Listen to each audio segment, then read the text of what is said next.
দাওয়াতাদ দাঈ ইযা দাআন ফালইস্তাজীবু লি ওয়াল ইউমিনু বি লাআল্লাহুম ইয়ারশুদুন।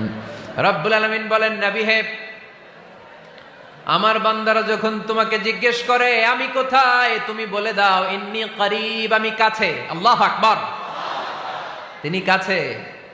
আল্লাহর হাবিব সাল্লাল্লাহু আলাইহি ওয়াসাল্লামকে আল্লাহ কমান্ড দিলেন, আপনি বলে দেন যখনই উম্মতেরা জিজ্ঞেস করবে আল্লাহ কোথায়, আমি কোথায়, আপনি বলে দেন ফা ইন্নী করিব, আমি কাছে।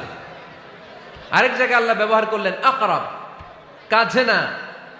করিব মানে কাছে, আর আকরাব মানে সবচাইতে কাছে। The closest one, the most closest one, সবচাইতে কাছে। ওয়া নাহনু আকরাবু ইলাইহি মিন হাবলিল ওয়ারিদ। তোমার পেছনে যে স্পাইনাল কর্ড, শিরদাঁড়া, ব্যাকবোন, মেরুদণ্ড,